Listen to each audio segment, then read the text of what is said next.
So here we are, starting again the flagship dance that started my dance company, Red Ribbons. Red Ribbons. It's special for me this year because this is year number 10. Yeah, 10 years. 10 years ago in September was the year 2008, and I was compelled. There is no other word. I was compelled to do this piece, and I was just trusting my heart and my instinct. You put things out there and you never know how they're going to be received by anybody. So I decided I had to do this piece. There was just no other way around it. I had to do this piece for the greater good. And at the time I didn't even know why I was doing this piece. Hold on. A lot of activity.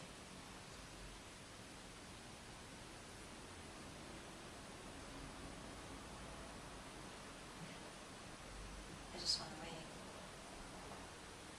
And at the time I didn't know why I was doing this piece. I mean, I had an initial instinct, but I wasn't sure.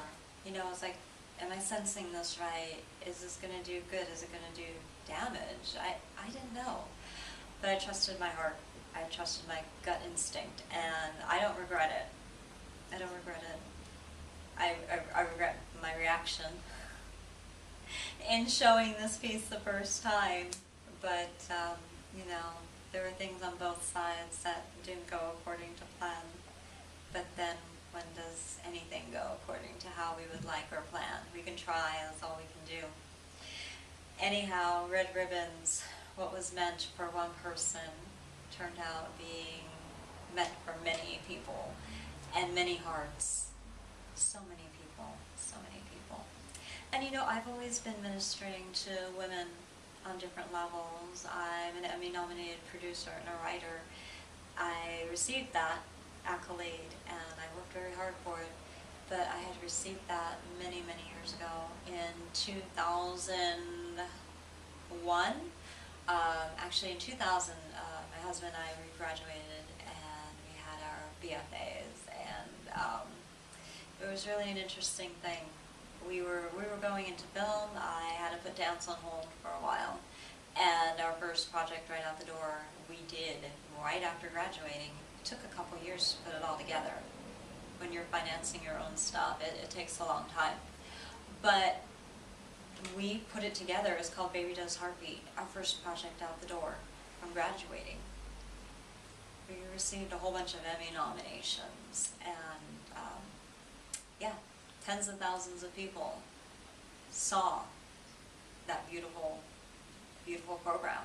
And we got Emmy nominations for it in various artistic skills and our fields. And for me, it was writing, producing, and music arrangement. My husband has, oh gosh, what did he have? Production, music score, original music score, cinematography, a whole bunch of things.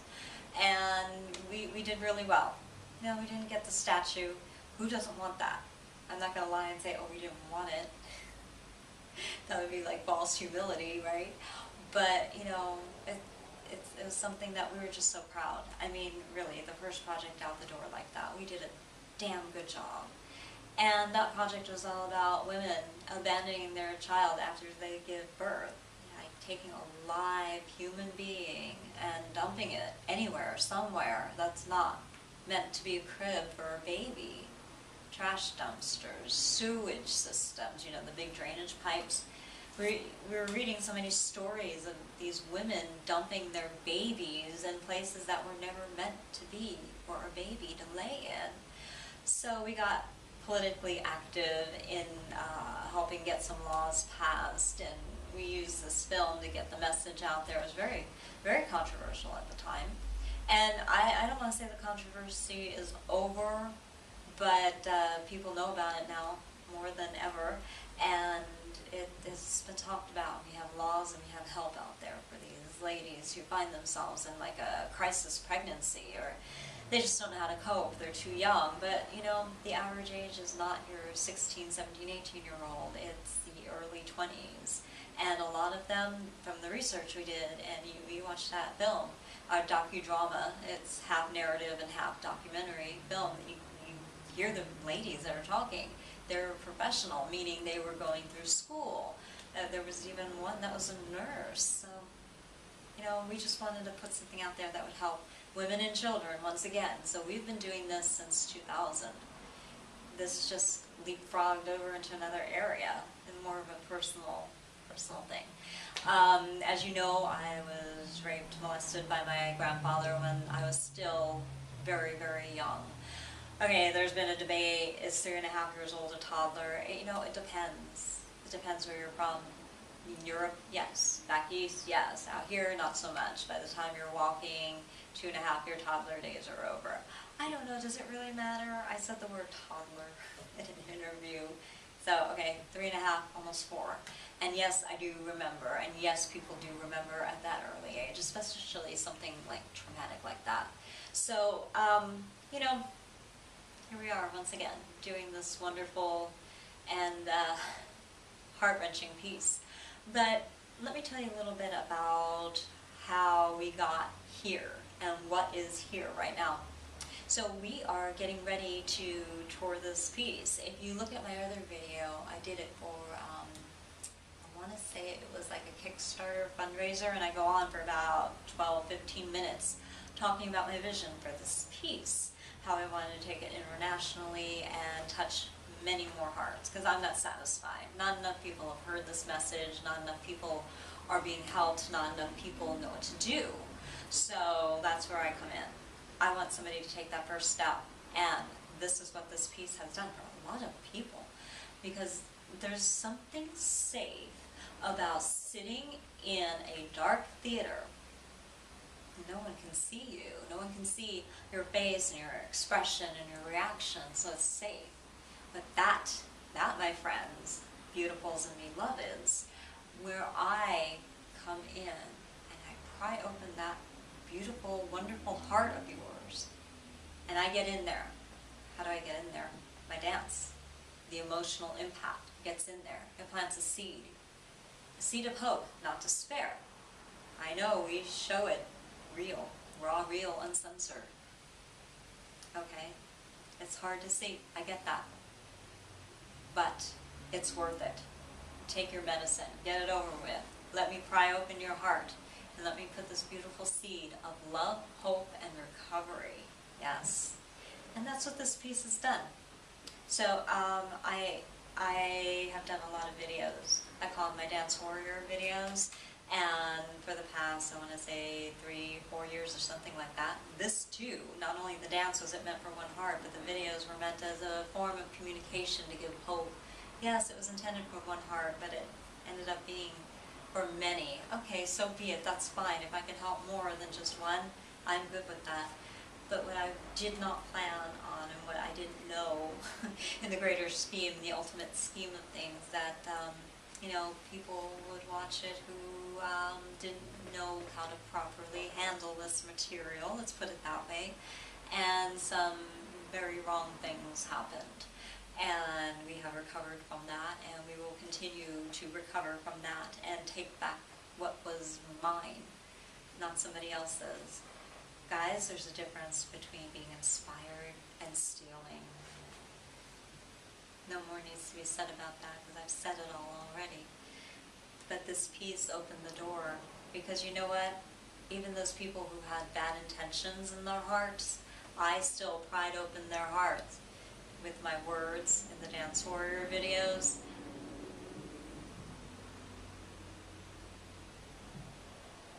With my words via movement. When I'm not speaking publicly, when I'm dancing, my dance become my words. That will become and is my form of public speaking as well. I still affected their hearts. I still affected your heart, no matter what your intention was when you heard and saw my words or my dance pieces. You still came, you still listened, and you still were affected one way or the other. So for those who didn't know how to properly handle my material, that is the heart that I'm hoping will change and not be hardened anymore. Goodness has no barriers. Goodness has no threshold. And it can be overflowing and a blessing.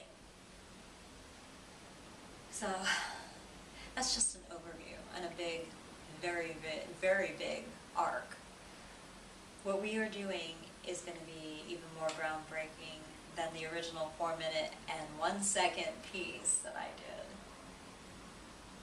Why do I keep saying 4-minute and 1 second? It's not to be pompous or preposterous. I say that because 4 minutes and 1 second, that is how long it took for me, my work, and the powers that be to change one heart. And if that dance was just 1 second shorter, just 4 minutes, that 1 second could have made all the difference in the world to change that one heart, to change this person's heart, to change that person's heart, to change your heart, beautiful, beloved. That's why I make a big deal about it.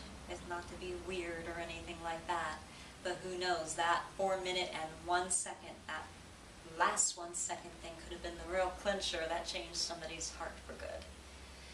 And it could have set them on the right path. That's what I want to do, at least get you on the path to healing. You accept first. You accept this is what happened to me. You look at it. You let it get into the heart.